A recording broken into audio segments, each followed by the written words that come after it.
नमस्कार दोस्तों। वर्तमान में चर्चित अग्निवीर योजना जो कि केंद्र सरकार द्वारा 14 जून 2022 को संपूर्ण देश में लागू की गई थी, जिस योजना के तहत सैन्य सेवा को 17 साल से घटाकर मात्र 4 साल का कर दिया गया तथा उन 4 सालों के बाद जो 100% जवान होते हैं उनमें से मात्र 25% को ही आगे सैन्य सेवा देने का मौका दिया जाएगा तथा 75% को 11,71,000 रुपए देकर सैन्य सेवा से निवृत्त कर दिया जाएगा। बात की जाए सैलरी की तो प्रथम वर्ष उनको 30,000 रुपए, द्वितीय वर्ष 33,000 रुपए, तीसरे वर्ष 36,500 तथा चौथे वर्ष 40,000 रुपए सैलरी मिलेगी। इस योजना का विवादित होने का एक मुख्य कारण यह भी है कि जो सेवानिवृत्ति के बाद जो जवान होते हैं उनको पेंशन, फैमिली इंश्योरेंस और जो कैंटीन की सुविधाएं मिलती है वह पूर्णतः समाप्त हो जाएगी। दोस्तों, इस योजना की चर्चा में आने का कारण एक यह भी है कि संसद में जब नेता प्रतिपक्ष होगा तो वह जो देश में चल रही योजना है उनकी क्या ड्रॉबैक्स है उनको सरकार को अवगत करा सकेगा। यह योजना भी नेता प्रतिपक्ष द्वारा ही संसद में उठाया गया और वर्तमान में यह एक चर्चा का मुद्दा बन चुका है एवं इसके फायदे भी हमको देखने को मिले। इस योजना के तहत अब यह एक बड़ा बदलाव कर दिया गया है कि जो युवा 4 साल बाद सेवानिवृत्त होंगे उनको बीएसएफ, सीआरपीएफ एवं सीआईएसएफ में 10% तक का आरक्षण मिलेगा एवं अन्य सेवाओं में भी उनको कहीं अतिरिक्त सुविधाएं मिलेगी। सबसे पहले बात करें हम फायदे नुकसान की, तो इस योजना के जितने फायदे हैं उससे अधिक इस योजना के नुकसान है, क्योंकि जब जवान सेवा से सेवानिवृत्त होगा सबसे पहले तो वह समाज में रोजगार के लिए भटकेगा, वो रोजगार के लिए तरसता रहेगा, जिसके तहत एक सोल्जर का स्वाभिमान है वह खत्म होगा। उसके बाद की जाए कि जहां सैन्य सेवाओं के लिए ट्रेनिंग के लिए जवानों को 2 से 3 साल ट्रेनिंग दी जाती है, वहीं इस योजना के तहत मात्र 6 महीने में युवा को ट्रेन किया जा सकता है। जो इतने मॉडर्न हथियार है उनको चलाने के लिए क्या एक जवान को तैयार किया जा सकता है। वहीं बात की जाए जब 4 साल बाद जब युवा समाज में लौटेगा तो जब वह रोजगार के कारण प्रभावित रहेगा तो वो मानसिक तनाव से गुजरेगा, जिस कारण क्योंकि वह जो जवान है, पहली बात तो जवान ऐसे नहीं होते कि वो किसी उग्र व्यवहार कर, परंतु जब वो मार्शल आर्ट्स, कराटे इन सब चीजों में ट्रेन होंगे तो वह समाज के लिए एक घातक भी साबित हो सकते हैं, क्योंकि उन्हें वेपन चलाना आदि सब चीजें आते हैं। एक और बात की जाए जब युवा या फिर जवान जब रोजगार प्राप्त नहीं कर सकेगा उसके बाद वह अन्य गतिविधियों में शामिल होगा, जिसके तहत क्योंकि वह फुल ट्रेंड होता है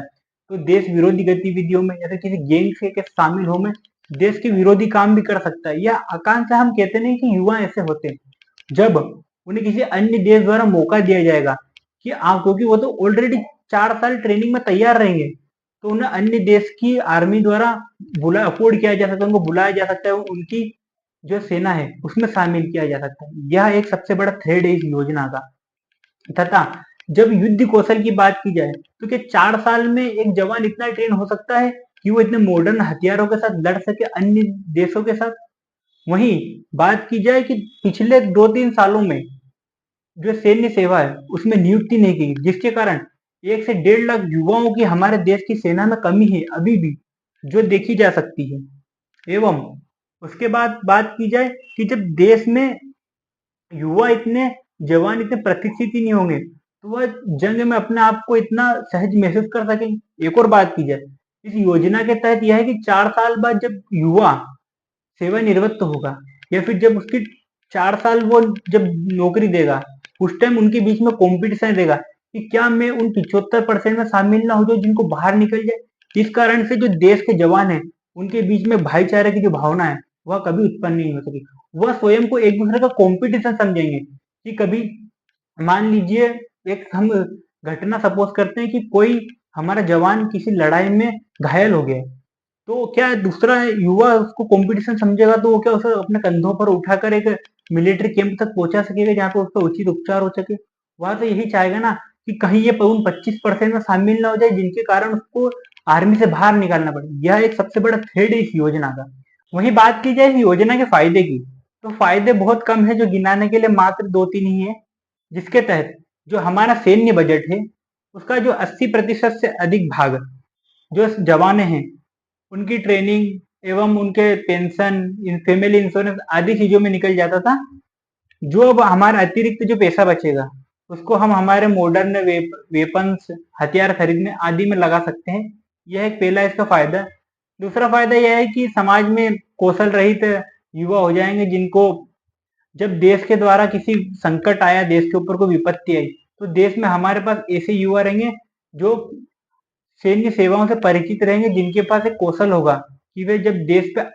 बाहरी कोई आक्रमण हो तो वह देश के लिए खड़े रह सकते हैं, देश के लिए लड़ सकते हैं। दोस्तों, सुझावों की बात की जाए तो हमारी व्यक्तिगत सुझाव है कि जो अवधि है उसे 4 साल से बढ़ाकर 8 या फिर 10 साल कर दिया जाए, तथा जो जवान बाद में रिटायर होगा 4 साल बाद, उसे व्यापार खोलने के लिए ऋण उपलब्ध कराया जाए जिसकी दर 0 हो, तथा जो जवान है स्वयं को मेडिकल इंश्योरेंस फ्री कराया जाए, तथा वहीं कहीं कोई जवान युद्ध में शहीद होता है तो उसके परिवार को पेंशन एवं अतिरिक्त सुविधाएं दी जाए। धन्यवाद। इस पर आपकी क्या राय है हमें कमेंट सेक्शन में जरूर बताएं। हम आपसे विदा लेते हैं। जय हिंद, जय भारत।